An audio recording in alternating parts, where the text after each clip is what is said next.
स्वागत है, देशवासियों का स्वागत है, भारतवासियों का स्वागत है। बात करते हैं आज गीत और संगीत से।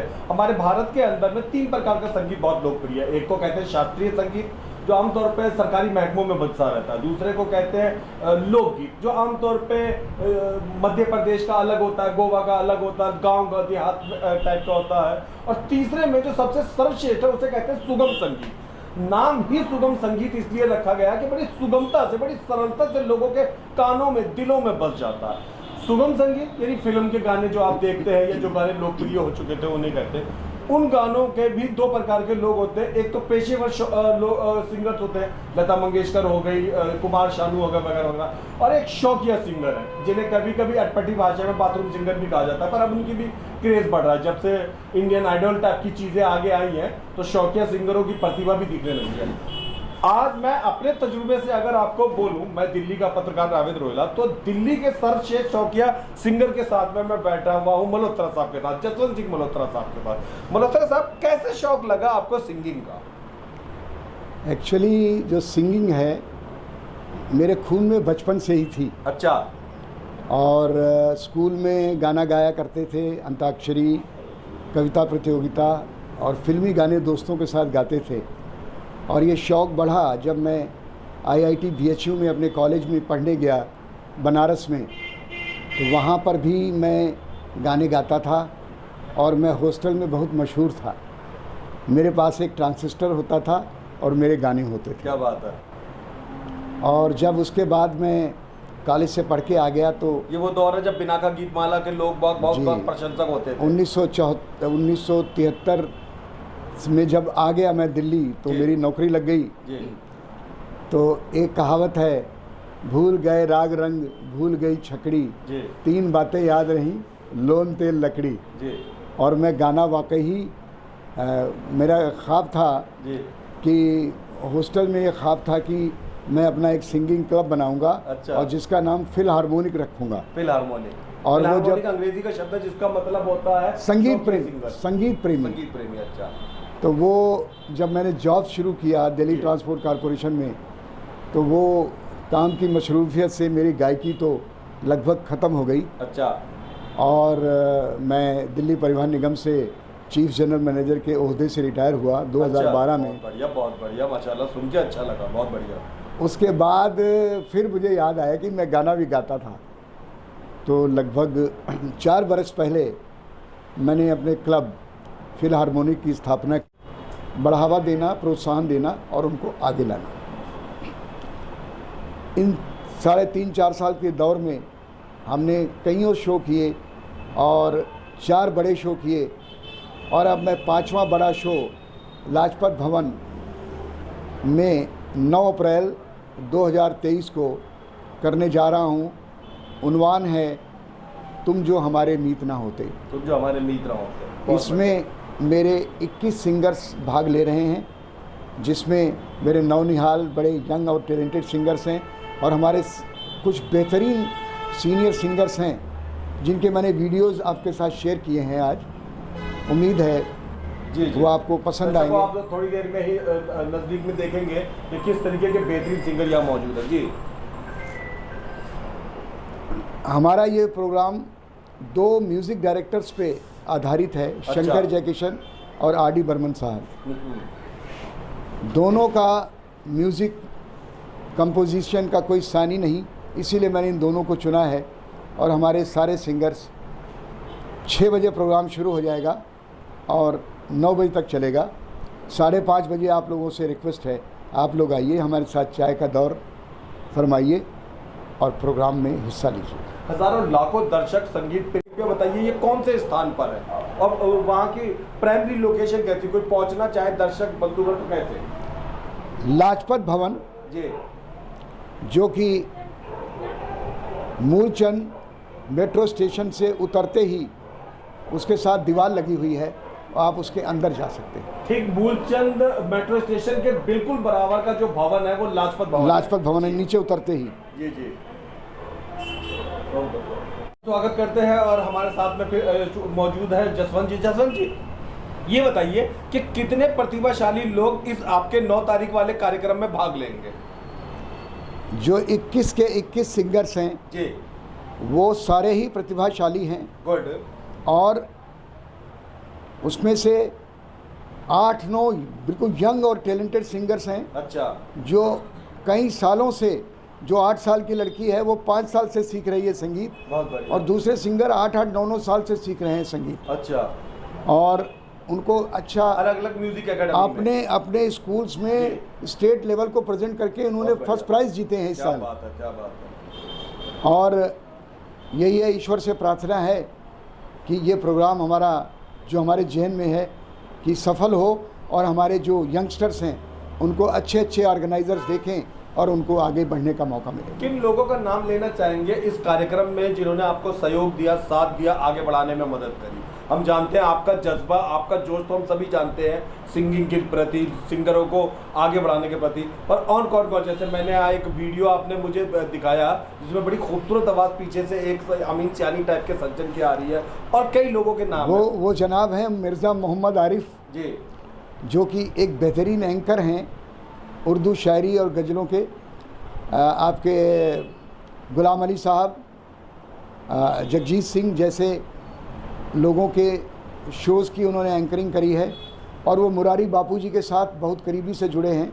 मुरारी बापूजी की जब राम कथा होती है तो संध्या समय जो कल्चरल प्रोग्राम्स होते हैं उसमें उन्होंने कई प्रोग्राम्स में एंकरिंग करी है, और वो अरबी, फ़ारसी, उर्दू पे लैंग्वेजेस पे काफ़ी उनका कंट्रोल है, और मेरे एक बेहतरीन दोस्त भी हैं। अच्छा जसवंत जी, हज़ारों लाखों आपके प्रशंसक हैं जो आपको सुन चुके हैं, सब जानते हैं आप बहुत मीठी और मधुर आवाज़ में गाते हैं। आज हमारे दर्शकों के लिए, हज़ारों लाखों लोगों के लिए आप कोई गीत जो आपको बड़ा पसंद हो गुनगुनाइए। हमारा जो शो हो रहा है उसका उन्वान है तुम जो हमारे मीत ना होते। अच्छा। इसकी मैं 2 लाइनें आपको अगर आप इजाज़त दें तो पेश करना चाहूँगा जी। तुम जो हमारे मीत न होते, गीत ये मेरे गीत न होते, हंस के जो तुम ये रंग न भरते, ख्वाब ये मेरे ख्वाब न होते, तुम जो हमारे। Thank you. क्लब अच्छा, में इंडियन आइडल जैसे सीरीज में तो लोग बाग ढूंढ के, चूंकि वो पब्लिसिटी करते हैं, पहुंच जाते हैं, एक जगह मंच है। आप कैसे दिल्ली एनसीआर में ऐसे बेहतरीन और खूबी वाले सिंगरों को ढूंढ पाते हैं? जब हम ये प्रोग्राम्स करते हैं जी, तो ऑर्गेनाइजर्स आते हैं। अच्छा। वो हमें सजेस्ट करते हैं कि ये यंग बच्चा है, इसको आप मौका दीजिए, क्योंकि कभी भी यंग आदमी को डायरेक्ट बड़ी स्टेज नहीं दी जाती जी, उसको ट्रेन किया जाता है। जी जी जी। तो आप ये कह सकते हैं कि हमारा जो प्लेटफॉर्म है एक ट्रेनिंग का प्लेटफॉर्म है यंगस्टर्स को ट्रेनिंग देने के लिए। तो हमारे दोस्त हैं नंद किशोर अग्रवाल जी, जो मेरे पैटर्न भी हैं, और बहुत अच्छे वो यहाँ के एक ऑर्गेनाइज़र हैं, बड़े बड़े शोज़ करते हैं। तो उन्होंने मुझे कई बच्चे दिए हैं, और हम उन बच्चों को अपनी देख रेख में उनको अच्छी अच्छी ट्रेनिंग दे रहे हैं, और इन सब बच्चों को हमारे जो बेहतरीन सीनियर सिंगर्स हैं उनसे बहुत बढ़िया सीखने को मिल रहा है। अच्छा, एक पर्सनल प्रश्न पूछना चाहूँगा। आप बहुत से बच्चों को ट्रेनिंग दे रहे हैं, उनकी प्रतिभा को आगे लाने का प्रयास कर रहे हैं, बहुत से बच्चों का, युवकों का, नौजवानों का आपने सुना भी है। क्या संगीत का अमीरी गरीबी से कोई ताल्लुक होता है? जो अच्छे घर में जन्मा वो तो जी लता मंगेशकर बन जाएगा, जो जो जो गरीब घर में जन्मा वो उससे आउट हो जाएगा, ऐसा कुछ है? संगीत का कोई धर्म नहीं होता जी। संगीत अमीरी गरीबी से ताल्लुक़ नहीं रखता जी। संगीत माँ सरस्वती का आशीर्वाद है जो बिरलों को मिलता है जी। और मैं तो कहूँगा वो बड़े भाग्यशाली हैं जिनको जबान दी है माँ सरस्वती ने। मतलब आवाज़, उस आवाज़ को साधने की लगन, उस पे रियाज वो आदमी को करना है। आवाज़ तो भगवान देता है, पर उसके बाद उसको तैयारी तो उस पर्टिकुलर सिंगर नहीं करनी है। जो ज़्यादा तैयारी करता है, जो संगीत को व्यापार नहीं बनाता, जो संगीत को माँ सरस्वती का प्रसाद समझ के उसको दिल से गाता है, वो आदमी ज़रूर मुकाम पाता है। बहुत बढ़िया। राजा अकबर के दरबार में तानसेन गाया करते थे, तानसेन के गुरु थे हरिदास। शायद यही नाम था, बहुत बेहतरीन सिंगिंग करा करते थे। अकबर ने उन पे एक बार चुपके से गाना सुना, वो राजाओं के लिए नहीं गाते थे। अकबर उनका गाना सुनते सुनते मंत्रमुग्ध हो गए, बेहोश हो गए। तानसेन से कहा कि तुम इतने बढ़िया क्यों नहीं गाते हो? उन्होंने कहा क्योंकि मैं बादशाह के लिए गाता हूँ और हरिदास भगवान के लिए गाते हैं, उनका ओरिजिनल महासा है, इसलिए उनमें ज़्यादा मिठास है। हमारे जसवंत जी और उनके लोग किसी फाइनेंसिंग के लिए नहीं गाते, इनको कोई पैसे वैसे कहीं से कोई डायरेक्टर नहीं देता फिल्म का, ये शौक है, ये अपने तौर पे, ये कुदरत के लिए, ये गाना गाने के लिए गाते हैं, सिंगिंग फॉर द सिंग। ये बताइए कि सबसे पहले तो मैं ये जानना चाहूँगा कि आपने गवर्नमेंट जॉब भी करी, प्लस आप RWA मेंबर भी हैं और साथ में ये शौकिया क्लब भी चला रहे हैं, प्लस आपको गाने का भी शौक है। साथ में हमने सुना है कि आपने इस कोरोना काल में 2 साल लगातार लोगों को फ्री का भोजन करवाया माता की रसोई करके, उसके विषय में बताइए। माँ की रसोई हमने कोविड के दौरान शुरू की थी और लगातार 2 महीने तक कोविड के दौरान हमारे गेट से खाना बंटता रहा और आज भी हमारे गेट से खाना बंट रहा है। अच्छा, रोज़ बंटता है। और कोविड के दौरान कोविड पेशेंट्स के घर में भी हमने खाना पहुंचाया। क्या बात है। अच्छा। जिन्होंने हमें अप्रोच किया, हमने उनके घर पे भी इंश्योर किया कि उनके घर पे भी खाना मिले। उसके बाद हमारी एक माँ की रसोई मैंने और शुरू की है, जो सरल डायग्नोस्टिक के साथ में है, जहाँ हम संडे को लगभग 100 लोगों से ज़्यादा लोगों को भोजन देते हैं। क्लब जो है फिलहार्मोनिक्स, एक और नई पहल हम शुरू करने जा रहे हैं और ईश्वर हमारी उसमें मदद ज़रूर करेगा, क्योंकि मैं तो चिट्ठी उस ईश्वर को डालता हूँ। वो ये है कि मुझे कुछ मेरे सीनियर सिंगर्स ने सजेस्ट किया है कि ओल्ड एज होम्स हैं जहाँ पे लोगों के बच्चे बाहर चले गए हैं, माँ बाप उन ओल्ड एज होम्स में रहते हैं, सारा है, अनाथ है, अनाथ नहीं है पर वो लोग वहाँ रहते हैं। तो उन्होंने कहा कि क्यों ना हम वहाँ जाएं, उनका मनोरंजन करें और आपकी माँ की रसोई भी उस दिन वहाँ पर जाए। बहुत बढ़िया। तो मैं इस मुहिम पे लग गया हूँ और बहुत ही जल्दी हम ये कार्यक्रम इसी महीने में, मतलब अप्रैल के महीने से शुरू करेंगे कि हम ओल्ड होम विज़िट किया करेंगे महीने में एक बार। हमारे सिंगर्स यदि वो चाहेंगे तो उनका मनोरंजन करेंगे और हमारी माँ की रसोई हम उनके लंच का जलपान का इंतज़ाम करेंगे। बहुत बढ़िया, बहुत बढ़िया, अति उत्तम, अति उत्तम। तो दर्शकों, आपने सुना, देखा और काफ़ी अलग साथ गीत और बातें दोनों सुनी।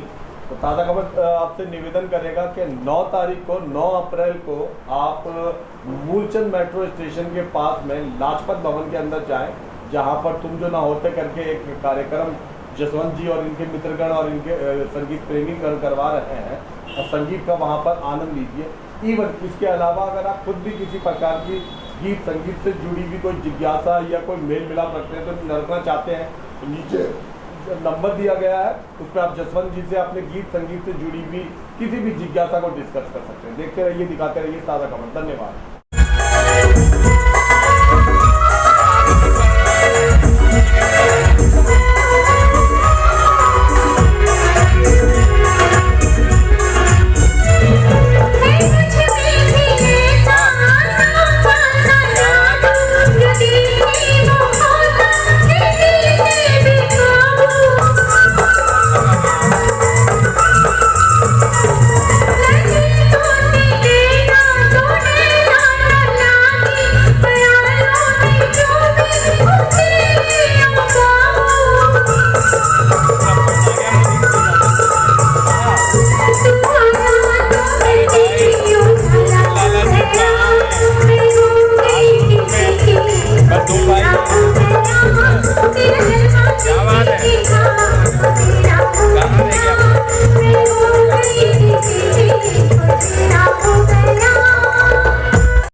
आप देख रहे हैं अनमोल ताज़ा खबर। अनमोल ताज़ा खबर की ओर से आप सबको सत श्री अकाल, सलाम, नमस्ते, जय हिंद, जय भारत। इंसाफ की निडर आवाज, अनमोल ताज़ा खबर। देश दुनिया की ताज़ा तरीन और बेहतरीन खबरें, अनमोल ताज़ा खबर।